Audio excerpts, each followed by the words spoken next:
নারকেল চিংড়িটা অসাধারণ এক কথায়। আসসালামু আলাইকুম সবাইকে।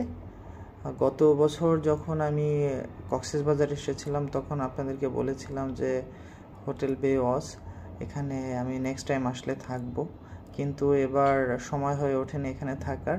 তবে পথিমধ্যে আমি এখানে বে ওয়াশের যে রেস্টুরেন্ট রয়েছে বে লাউঞ্জ, সেখানে আমি দুপুরের লাঞ্চ করেছি।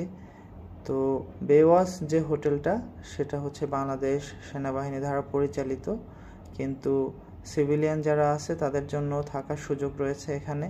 আমি কক্সবাজারে যতগুলো রিসোর্ট দেখেছি তার মধ্যে সবথেকে আমার কাছে বেস্ট রিসোর্ট মনে হয়েছে বে ওয়াশ, কারণ এখানে তাদের নিজস্ব একটা বিচ রয়েছে, অর্থাৎ তাদের এরিয়ার মধ্যে হচ্ছে অন্য মানুষজনের হচ্ছে প্রবেশ নিষেধ।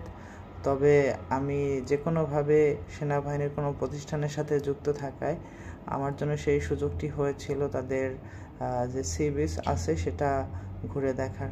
আমার কাছে ওভারঅল জায়গাটা খুব ভালো লেগেছে।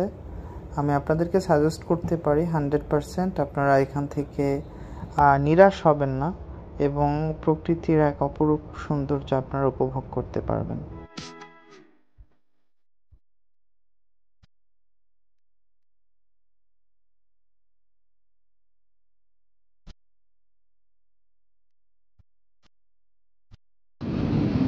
হোটেল বে ওয়াশ, এটার দুপুরের খাবারটা চিন্তা করলাম এখানেই খাবো। তো এখানের আইটেমগুলো অনেক ভালো বলা যায়। তো আমি আজকে অর্ডার করছি পেঁপে ভর্তা, এর সাথে হচ্ছে সাদা ভাত এবং আর কি ছিল আপনাদের এটা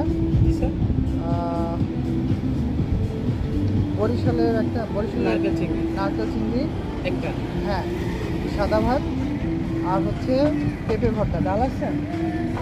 ভর্তাটা হবে ডাল ভর্তা হবে, ডাল হবে। তাহলে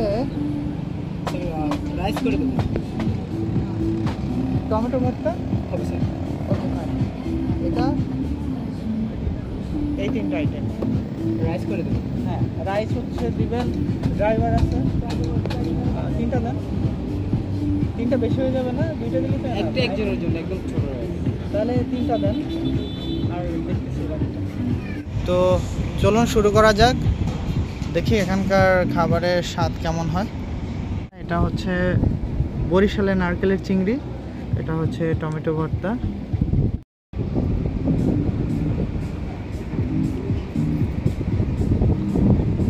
টমেটো ভর্তাটা মোটামুটি, বেশি একেবারে ভালো সেটা বলা যায় না, একটু ঝাল।